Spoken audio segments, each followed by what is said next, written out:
Welcome back to happy यात्री blogs again. और आज के ब्लॉग का टॉपिक है रशिया का ई वीज़ा जो इंडिया के लिए शुरू हो चुका है। इंडियंस जो अभी अप्लाई कर सकते हैं ई वीज़ा।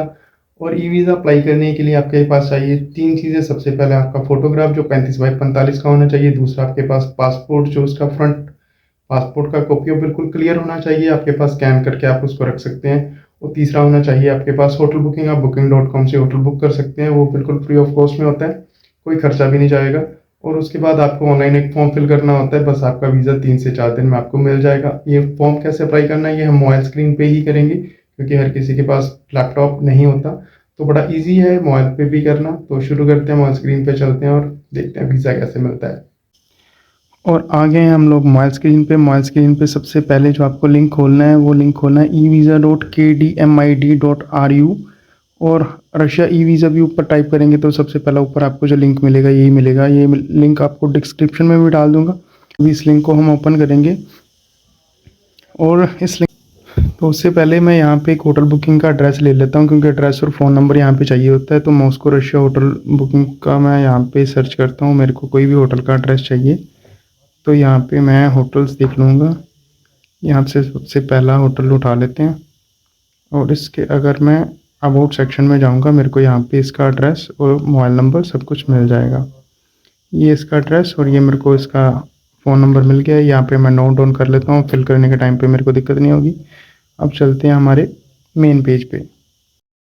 मोबाइल की स्क्रीन को रोटेट कर दिया है, क्योंकि आपको जो स्क्रीन है थोड़ी बड़ी दिखे और आपको विजिबिलिटी जो है उसकी अच्छी मिले। और हम जो पहला लिंक ओपन कर रहे थे उसको दोबारा से ओपन करते हैं। ये इसका कंसेंट फॉर्म होता है, इसमें टर्म एंड कंडीशंस लिखी होती हैं। ये लिखा हुआ है कि आपको जो वीज़ा मिलेगा वो 16 दिन का मिलेगा। तो बाकी इसके अंदर सारी टर्म एंड कंडीशंस हैं, आप पढ़ सकते हैं। तो लास्ट में इसको हम ये 3 बॉक्सेस होते हैं, इस पर क्लिक करना है और fill out the new application form.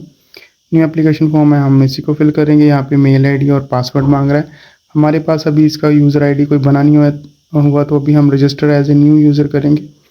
Register as a new user पर क्लिक करने के करते ही यहाँ पे ये मांगेगा आपसे आपका मेल आईडी, और मेल आईडी कंफर्म करना है, पासवर्ड और पासवर्ड को कंफर्म करना है। नॉर्मली हम जो कोई भी अकाउंट बनाते हैं तो नॉर्मल प्रोसेस यही होते हैं। तो यहाँ पे मैं अपना मेल आईडी डाल देता हूँ, हैप्पी यात्री blogs@gmail.com। ये मेरा ईमेल आईडी नहीं है, सिर्फ एक डेमो मेल है। हैप्पी यात्री blogs@gmail.com। और नीचे पासवर्ड मैं कुछ भी डाल सकता हूँ, 990 @happy 990 @happy। और अभी यहाँ पे थोड़ा सा मैं बढ़ा देता हूँ। यहाँ पे आ गया अभी इमेज। यहाँ पे हमें ये जो इमेज बनी हुई है यहाँ पे नीचे इमेज डालने का ऑप्शन है, यहाँ पे इमेज डालेंगे। अगर इमेज आपको समझ में नहीं आ रही आप इसको रिफ्रेश भी कर सकते हैं, इमेज चेंज हो जाएगी। यहाँ पे अपने जो इमेज है उसको डाल देना, JKGIP। इसके बाद मैं नेक्स्ट करूँगा और मेरी जो ईमेल आईडी है उस पर एक मेल चले जाएगी और को एक मेल रिसीव हो चुकी है। ये मेल में एक लिंक है, इस लिंक को मैं क्लिक कर दूंगा और ये लिंक क्लिक करने के बाद यहाँ पे ये वेरीफाई हो जाती है और मैं इसको अपना लॉगिन कर सकता हूँ जो मैंने अपना पासवर्ड बनाया उसके साथ। अभी यहाँ पे मेल आईडी डालूंगा अपना और यहाँ पे अपना पासवर्ड डालूंगा और उसको भी मैं लॉगिन कर लूँगा। ये मेरा मेल आईडी जो है मैंने अपने मेल आईडी से कर रखा है ऑलरेडी, तो मैं इसलिए अपना मेल आईडी डालूंगा जिसके साथ ही ऑलरेडी अटैच है पासवर्ड।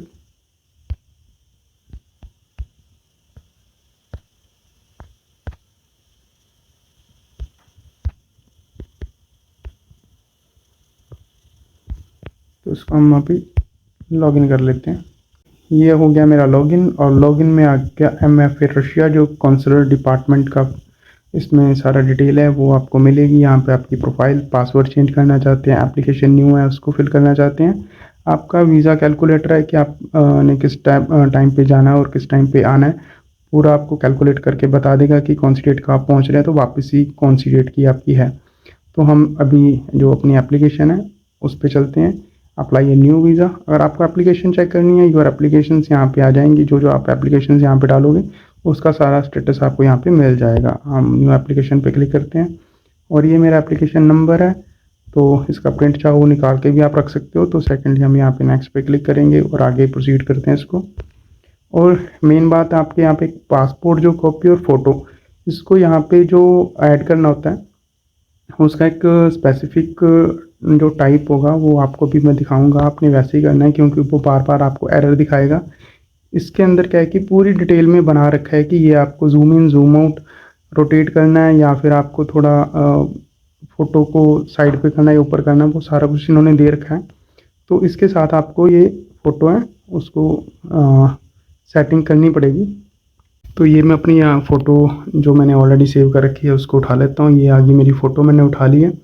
अब इसको मेरे को सेटिंग करनी है। यहाँ पे ज़ूम इन और ज़ूम आउट का जो ऑप्शन दे रखा है, यहाँ से मैं करूँगा इसकी सेटिंग।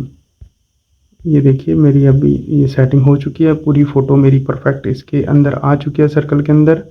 तो अब इसको मैं सेव करूँगा तो इसमें कोई भी एरर नहीं दिखाई देगा। अगर इसको मैं सेटिंग नहीं करूँगा, जैसे अगर मैं इसको दोबारा से बैक कर देता हूँ, तो मान लो कि मैंने इसकी सेटिंग नहीं की और मैं इसको सेव करूँगा तो यहाँ पे कुछ भी नहीं होगा, ये सेव नहीं होगी फ़ोटो। तो इसमें क्या होगा कि मेरे को सेटिंग करनी पड़ेगी। तो बिना सेटिंग्स के आप नहीं कर सकते हैं। तो इसको मैं दोबारा से प्रॉपर सेटिंग में ले जाता हूँ। ये सिर्फ आपको मैं अच्छे तरीके से समझाने के लिए कर रहा हूँ कि आपको पता चल जाएगी कि अगर आपकी फ़ोटो की सेटिंग अच्छी से नहीं बैठ रही तो आपने क्या करना है। अभी सेव करूँगा तो परफेक्टली ये सेव हो जाएगी, इसमें कोई दिक्कत नहीं आएगी। तो ये हो चुकी है मेरी फ़ोटो बिल्कुल इसके अंदर सेव बिना किसी दिक्कत। तो आगे हम नेक्स्ट पे क्लिक करते हैं, नेशनैलिटी चूज़ करते हैं। हमारी नेशनैलिटी इंडिया है, इंडियंस के लिए जो ई वीज़ा अभी लॉन्च हुआ है। यहाँ पे आएगा type of passport. Type of passport हम नॉर्मल पासपोर्ट पे ही क्लिक करेंगे। हमारे पास सर्विस पासपोर्ट या बिजनेस पासपोर्ट तो नहीं होता। तो ऐड पासपोर्ट यहाँ पे करूँगा। ऐड पासपोर्ट पे भी जो पासपोर्ट यहाँ पे डालना होता है उसका भी एक प्रॉपर आपका इमेज ये दे रखा है डेमो।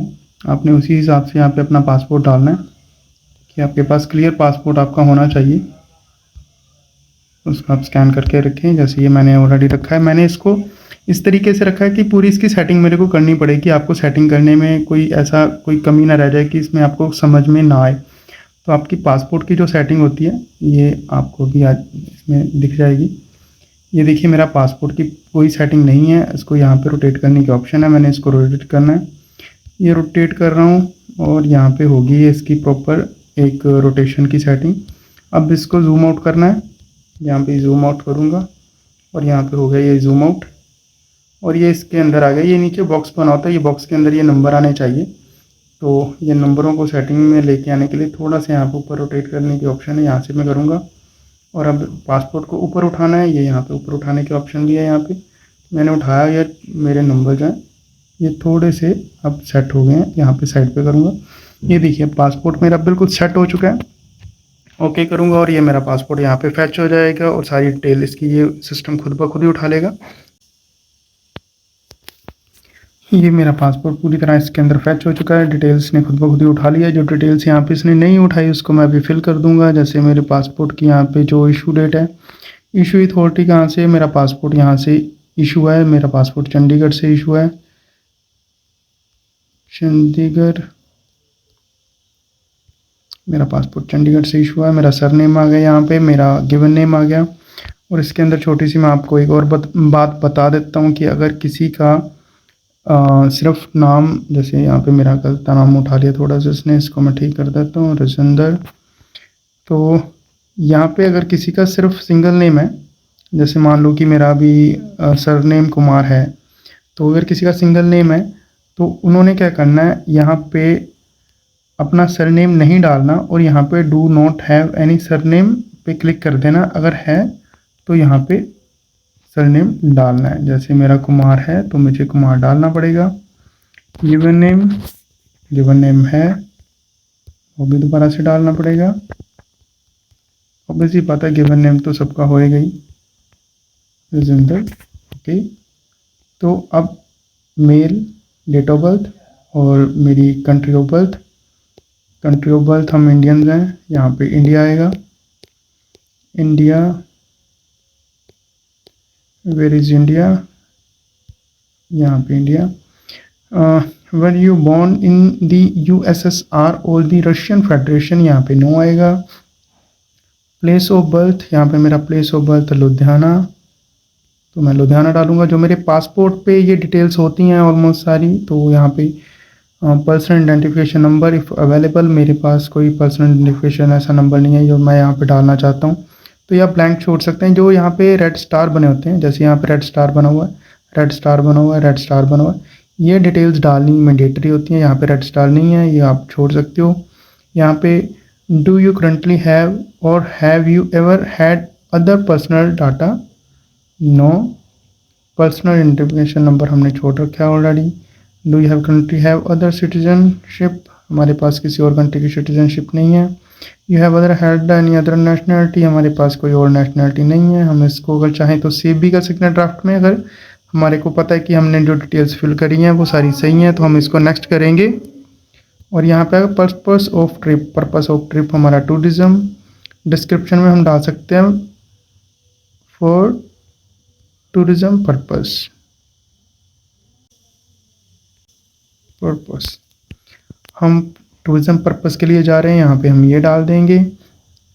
हम किस डेट को वहाँ पे जाना चाहते हैं, जिस डेट का हमारा प्लान है, अगर हम जिस मंथ में जिस डेट को हम वहाँ पे पहुँचेंगे तो हमें यहाँ पे वो डेट मेंशन कर देनी है। तो मैं रैंडमली कोई भी डेट उठा लेता हूँ, जो भी मैं डेट उठाऊँगा वो उसको कैलकुलेट करेगा और बता देगा। जैसे मैं 13/9/2023 में वहाँ पे जाने की यहाँ पे डेट डाल दूँगा, तो यहाँ पे वो कैलकुलेट कर देगा कि 28/9/2023 को 23:59 पे मेरे को वहाँ से लीव करना है। उसके बाद मैं वहाँ पे इनलीगल हो जाऊँगा। ये 16 दिन का वीज़ा होता है, 16 दिन से पहले पहले मेरे को वहाँ से एग्ज़िट करना होता है। तो which organization purpose you are doing visit, यहाँ पे मैं किसी ऑर्गेनाइजेशन के हिसाब से नहीं जा रहा, इंडिविजुअल जा रहा हूँ। तो यहाँ पे मेरे को ना NA डाल देना है, तो यहाँ पे भी मैं NA डाल दूँगा। तो जो रेड है उसको डाल दिया। Where are you planning for stay, मैं कहाँ पे स्टे करने वाला हूँ। लोकेलिटी मैं डाल दूँगा यहाँ पे।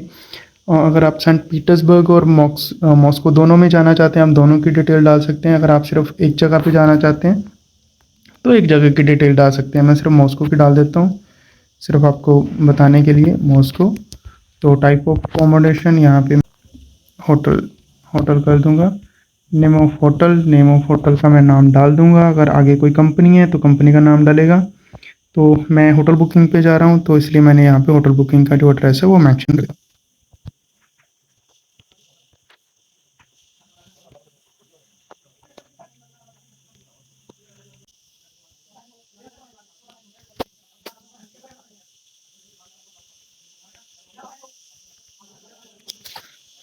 ये मैंने होटल का नाम और उसका एड्रेस, उसका फ़ोन नंबर डाल दिया है। अब मैं इसको आगे चले जाऊँगा। अगर मैं कोई और होटल बुकिंग, जैसे अगर मैं सेंट पीटर्सबर्ग में भी जा रहा हूँ, तो रशिया में किसी और जगह पे भी जा रहा हूँ, यहाँ पे मैं उसकी भी डिटेल सारी डाल सकता हूँ। मेरे पास ऑप्शन होती है। आप इसमें अगर 2 होटल बुक कर रहे हो तो 2 की डाल सकते हो, 3 कर रहे हो तो 3 की डाल सकते हो। आपके पास यहाँ पे ऐड करने की ऑप्शन आती रहेंगी, तो मैं सिर्फ एक ही डाल देता हूँ। तो यहाँ पे do you have a valid Russian visa, यहाँ पे मैं नो डाल देता हूँ। मेरे पास फ़िलहाल अभी कोई रशियन वीज़ा नहीं है, मैं अप्लाई कर रहा हूँ। यहाँ पे नो कर देता हूँ। Do you have health insurance, आप इसको यस कर सकते हैं। अगर आप इसको हेल्थ इंश्योरेंस को पहले बाय कर लें, ये वैसे तो कंपलसरी होती नहीं है, इसको नो कर सकते हैं। यस करेंगे तो आपको इंश्योरेंस कंपनी, जिस इंश्योरेंस कंपनी से आप इंश्योरेंस बाय करेंगे, insurance policy number, start date, end date, आप स्टार्ट डेट वो डाल सकते हैं जब भी वहाँ पे आप पहुँच रहे हो, और आप वहाँ से एग्जिट कर सकते हैं। तो आपकी जो एक्सपायरी डेट आप वो डाल सकते हो। इंश्योरेंस की आपको ने मोस्टली जो उसके अंदर डिटेल्स होती हैं मोटा मोटा वही डालना है, और कुछ नहीं है। मैं फ़िलहाल का टाइम इसको नो कर देता हूँ। इंश्योरेंस पॉलिसी वैसे आपको ले लेनी चाहिए, क्योंकि बाहर कंट्री में अगर कुछ ऐसा हेल्थ इशू हो जाए तो बाद में फिर खर्चे ज़्यादा हो जाते हैं, दिक्कतें हो सकती हैं। तो अच्छी कंपनी से आप इंश्योरेंस पॉलिसी लें। नॉर्मली ये 400-500 में मिल जाती है, इतने कोई इसका खर्चा होता नहीं है। जो सोर्स ऑफ फंड आप कैसे करेंगे कि आपका जो वहाँ पे खर्चा होगा वो कैसे करेंगे, इंडिपेंडेंटली करेंगे, कंपनी आपकी जो पे करेगी, या हम खुद अपने बिहाफ पे टूरिज़्म पर्पज़ के लिए जा रहे हैं, तो इंडिपेंडेंटली ही यहाँ पे डालना पड़ेगा। You have visited any country in, आपने लास्ट 3 साल के अंदर जो कंट्री में ट्रैवल किया है उसकी यहाँ पे आप डिटेल को डालना है। अगर किया है तो यस कर दो, अदरवाइज़ नो कर दो। यस करोगे तो आपको यहाँ पे कंट्री का नाम डालना पड़ेगा। जैसे मैं जॉर्डन जा चुका, मैंने जॉर्डन में ट्रैवल कर रखा है, ऐड और करूँगा जिस जिस कंट्री का 2 में गया हूँ, 3 में गया हूँ, 4 में गया हूँ, जिस जिस कंट्री में मैं गया हूँ वो मैं डिटेल यहाँ पे डाल सकता हूँ, उसमें कोई ऐसी बड़ी बात नहीं है। तो जो भी कंट्री आपने ट्रैवल की हुई है उसकी सभी कंट्रीज़ की आप 3 साल के अंदर अंदर डिटेल जितनी देना चाहो दे दो। ऐसा कोई ज़रूरी नहीं कि आप 10 कंट्री में गए हो तो 10 की 10 कंट्री की आपकी डिटेल यहाँ पे होनी चाहिए। तो इसको मैं नो भी कर सकता हूँ, यहाँ पे नो कर देता हूँ, ये सिर्फ आपको बताने के लिए। तो ये सारी डिटेल्स मेरे को पता है कि मैंने बिल्कुल ठीक मेंशन की हैं, तो इसको मैं नेक्स्ट कर दूँगा। तो फैमिली स्टेटस में अभी मैं मैरिड हूँ या सिंगल हूँ, मैं मैरिड हूँ तो मैं मैरिड डिटेल डाल दूँगा। तो मेरा जो सरनेम है मैं कुमार डाल दूँगा यहाँ पे। स्पाउस का जो सरनेम है यहाँ पे वो आ जाएगा। जो गिवन नेम है का डेट ऑफ बर्थ, जो भी डिटेल उनका डेट ऑफ बर्थ है मैं रैंडमली कुछ भी डाल देता हूँ यहाँ पे सिर्फ आपको बताने के लिए। जनवरी, जेंडर, तो यहाँ पे प्लेस ऑफ बर्थ स्पाउस का मेरा वो पूछ रहे हैं तो मैं यहाँ पे प्लेस ऑफ बर्थ लुधियाना डाल दूँगा। नेशनलिटी इंडियन, वो भी इंडियन है, तो अगर इंडिया के हैं इंडिया, अगर बाहर के हैं बाहर के आप डाल सकते हो। उसके बाद आपकी जो इंफॉर्मेशन है वो आपके पेरेंट्स की होगी, जो आपके फादर का सरनेम है आप वो डाल देंगे यहाँ पे। जैसे मैं यहाँ पे डालता सरनेम, गिवन नेम, उनका डेट ऑफ बर्थ, यहाँ पे मैं रैंडमली कोई भी डेट ऑफ बर्थ डाल देता हूँ। तो यहाँ पे प्लेस ऑफ बर्थ लुधियाना, ये मैं रैंडमली डाल रहा हूँ, आप वही डालो जो बिल्कुल आपके हिसाब से सही है। तो मदर सरनेम, तो मैं मदर सरनेम डाल देता हूँ। यहाँ पे गिवन नेम, गिवन मैं पूरा फिल कर देता हूँ इसको। तो मदर का डेट ऑफ बर्थ ये भी मैं रैंडमली कुछ भी डाल दूँगा। अगर आपको पता है आप पूरा पूरा डाल दो, अगर नहीं पता तो ऐसा कुछ ज़रूरी नहीं है, आप कुछ भी डाल सकते हैं। जनवरी, प्लेस ऑफ बर्थ ये भी मैं लुधियाना ही डाल देता हूँ, आप वही डालो जो सही है। Do you have currently have relative in Russia, आपका कोई रिश्तेदार है नहीं है, तो ये सारी डिटेल्स मेरे को पता है मैंने सही डाली हैं, तो मैं इसको नेक्स्ट कर दूंगा। आप सेव ड्राफ्ट में भी कर सकते हैं इसको, मैं नेक्स्ट कर देता हूँ। तो यहाँ पे इन्होंने जो रिक्वायरमेंट है इसकी वो मांग ली है, तो मैं यहाँ पे गुरप्रीत डाल देता हूँ, नेक्स्ट पे कर देता हूँ। अभी ये आ गया 5th पेज पे, यहाँ पे 7 टोटल पेज होते हैं, यहाँ पे 5th पेज पे यहाँ पे डिटेल्स मांगेगा सारी, तो ये सारी डिटेल्स हमने डिटेल में फिल करनी है। Do you currently have a place of actual residence, यहाँ पे मैं कहाँ पे रहता हूँ, हाँ भी यस। एड्रेस, जो भी आपका एड्रेस है, जैसे मैं लुधियाना लिख देता हूँ। यहाँ पे टेलीफोन नंबर, जो यहाँ पे एड्रेस डालना होता है। If the answer is yes the question you must enter the address, your actual address, country, postal code, city, street, house, apartment, आपका जो भी एड्रेस है आपने पूरा यहाँ पे फिल करना है। आप अपने पासपोर्ट पे जो बैक साइड पे एड्रेस है वो भी डाल सकते हैं। आपका फ़ोन नंबर यहाँ पे मैंने रैंडमली डाल दिया, आप अपना मोबाइल नंबर डाल दें। यहाँ पे आपका मेल आईडी, आप जो भी अपना मेल आईडी देना चाहते हैं वो अपना मेल आईडी यहाँ पे डाल सकते हैं। मैं यहाँ पे अपना मेल आईडी डाल देता हूँ, हैप्पी रात्रि ब्लॉग्स। तो अगर आपके पास एक और मेल आईडी है आप उसको भी ऐड कर सकते हैं। Do you oven real estate in the Russia federation, आप कोई रियल एस्टेट है वहाँ पे, तो हमारा तो है नहीं। Do you use social network messenger, या आप कोई और जो सोशल नेटवर्क यूज़ करते हैं जिस पे मैसेज वगैरह आते हैं, जैसे मैं मैसेंजर यूज़ करता हूँ तो मैंने डाल दिया यस। अगर आपके पास नहीं है आप नो भी कर सकते हैं, मैंने यस डाल दिया। The name of social network messenger, यहाँ पे मैं डाल देता हूँ कि मैसेंजर डाल देता हूँ यहाँ पे मैं। तो do you work study in the present time, आप वर्क कर रहे हैं स्टडी कर रहे हैं, जैसे कोई वर्क कर रहा है, यस मैं वर्क कर रहा हूँ, तो यहाँ पे हम उसकी डिटेल डालेंगे सारी। डू यू करंटली वर्क और स्टडी। वर्क, कंपनी का नाम, जैसे अगर कोई बैंक में जॉब कर रहा है, कोई कहीं और कर रहा है, तो मैं यहाँ पे किसी बैंक का मैं पहले बैंक में जॉब करता था तो मैं बैंक की डिटेल डाल देता हूँ नॉर्मली आपको बताने के लिए। पोजीशन यहाँ पे असिस्टेंट मैनेजर, मैं वहाँ पे असिस्टेंट मैनेजर था, अभी तो मैं पुर्तगाल में हूँ, तो वहाँ पे एड्रेस कुछ भी डाल देता हूँ, वाड़ा, वहाँ का फ़ोन नंबर,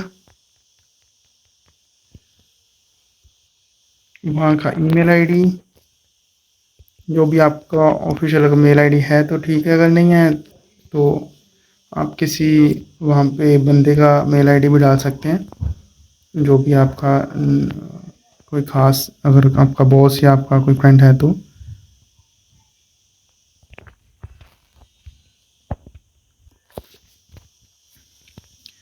तो बस ये मेरी डिटेल जो ऑफिशियल डिटेल है मैंने सारी फिल कर दी है। तो इसके बाद यहाँ पे have you studied at any additional institution other than high school, जहाँ पे मैं इसको नो कर देता हूँ, इसका ज़्यादा कोई ज़रूरत नहीं है। तो इसको मैं आगे जो ये प्रोसीड किया तो ये आ गया 6th पेज। यहाँ पे टोटल 7 पेज होते हैं, मैंने ऑलरेडी बताया हुआ है। यहाँ पे जो ये 7th पेज 6th पेज है, यहाँ पे जो भी डिटेल्स होती हैं, यहाँ पे क्रिमिनल रिकॉर्ड या फिर कुछ ऐसे क्वेश्चंस होते हैं जिसका आंसर ऑलमोस्ट हमें 9 पे ही करना होता है। अगर यस भी इसको 9 ही करेंगे तो यहाँ पे हम 9 कर देते हैं, तो इसको 9 कर देते हैं। तो यहाँ पे कि मैंने कोई मिलिट्री सर्विस जो उसको कंप्लीट तो नहीं किया हुआ है, मेरे को कुछ ऐसे आर्म्स या कोई वेपन चलाने तो नहीं आते। यहाँ पे वी हैव कोई क्राइम तो नहीं मैंने किया हुआ जो यहाँ लीगल, कोई इलीगल एक्टिविटी तो नहीं मैं करूँगा रशिया की टेरेटरी के अंदर या की है। तो ये सारा कुछ कोई पॉलिटिशियन के अंदर मेरा कोई ऐसा कोई रशिया के अंदर है तो नहीं। यहाँ पे एडिशनल जो मेरे को कुछ अपने बिहाफ पे ट्रिप के लिए जो डालना है, वहाँ पे सिर्फ मैं टूरिज़्म लिख देता हूँ, टूरिस्ट डाल देता हूँ बस। तो इसको कर दूंगा ऐड, अगर ऐड और करना है तो कर सकता हूँ, अदरवाइज इसको मैं नो करूँगा और नेक्स्ट पे चले जाऊँगा। नेक्स्ट पेज पे जब जाऊँगा, यहाँ पे मेरा ये देखिए सारा पेज खुल चुका है। यहाँ पे मेरा एप्लीकेंट फ़ोटो आ गया, यहाँ पे मेरा पासपोर्ट, इंडियन पासपोर्ट है। यहाँ पे जो जो डिटेल्स मेरी डाली हुई है मैंने वो सारी आ गई हैं। मेरा पासपोर्ट का नंबर, मेरा नाम जो भी यहाँ पे है, मेल, डेट ऑफ बर्थ, मेरा country of birth, place of birth, ये जो मैंने डिटेल सारी मेंशन की है ये वो सारी आ गई हैं। कोई पर्पस, कौन सा पर्पस है मेरा जाने का, कौन सी तारीख को मैं जाऊँगा और मेरी जो वापसी है वो तो हम खुद से डिसाइड करेंगे, पर ये लास्ट डेट डालते कि ये टाइम से पहले पहले हमें वापस आना है। तो इंडिविजुअल जा रहा हूँ, जो भी मेरी प्लानिंग है, ये मेरा होटल का सारा डिटेल्स आ गया। इंडिपेंडेंटली जा रहा हूँ, मैरिड हूँ, मेरी फैमिली डिटेल आ गई सारी, मदर फादर नेम, ये सारा जो जो मैंने डाला था वो सारा कुछ यहाँ पे आ गया। मेरा मेल आईडी, मेरा जो वर्क स्टेशन है वहाँ की सारी डिटेल्स आ गई हैं। तो अभी इस सभी को मैं एक बार रीड आउट करूँगा और यहाँ पे इसका टर्म एंड कंडीशन जो है इसको क्लिक करूँगा, पे के ऑप्शन पे चले जाऊँगा। जब पे के ऑप्शन पे जाऊँगा तो यहाँ पे हमें ये टोटल एक अमाउंट दिखा देगा। ये सारा कुछ हो गया। तो यहाँ पे हमें अपना जो भी डेबिट कार्ड, क्रेडिट कार्ड, जो भी हमारा पेमेंट मेथड होगा हम उससे अपनी पेमेंट कर सकते हैं। हमें यहाँ पे जो पेमेंट करनी है ये आप ध्यान में रखें, यहाँ पे वीज़ा और मास्टर कार्ड ही अवेलेबल है। इसके अलावा जो अगर इंडिया में रुपए कार्ड है या कोई इसके अलावा कार्ड है वो यहाँ पे अभी नहीं है, तो उससे आप पेमेंट नहीं कर सकते। ये हमें चाइनीज़ यान जो 374 पे करने हैं, इसको हम अगर 374 यान को अगर इंडियन रुपीस में देखें, 374 को अगर INR में करें तो यहाँ पे इंडियन रुपीस 4308 रुपये 30 पैसे बनते हैं। हमें ये पैसे पे करने होंगे और इसमें हमें जो वीज़ा मिल जाएगा, मतलब 4308 रुपये में हमें वीज़ा मिल जाता है, तो किसी एजेंट को ज़्यादा पैसे देने की ज़रूरत नहीं है।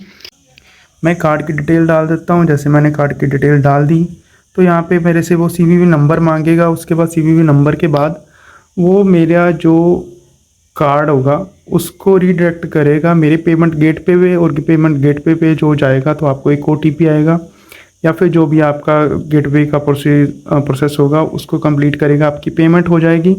और आपकी पेमेंट होने के बाद आपका जो वीज़ा होगा आपकी ईमेल पे आ जाएगा विदिन 4 डेज़। यहाँ पे जो सबसे पहला कंसेंट फॉर्म होता है उस पर लिखा होता है कि यहाँ पे वर्किंग जो बैंक वर्किंग डेज़ होते हैं या नॉन वर्किंग डेज़ होते हैं उनको इंक्लूड करते हैं ये 4 डेज़ के अंदर। अगर बैंक हॉलीडे भी है रशिया के अंदर तो भी आपको वीज़ा मिल सकता है।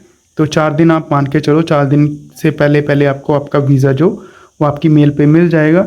तो ये थी सारी वीज़ा के लिए डिटेल। तो आपको अगर वीडियो ये अच्छी लगी तो आप लाइक करें, औरों के साथ शेयर करें कि अगर किसी एजेंट के पास जाकर ज़्यादा पैसे वेस्ट ना हो तो लोग अपना वीज़ा आराम से ले सकते हैं, इसमें कोई बड़ी बात नहीं है। तो मिलते हैं नेक्स्ट वीडियो में। Thank you.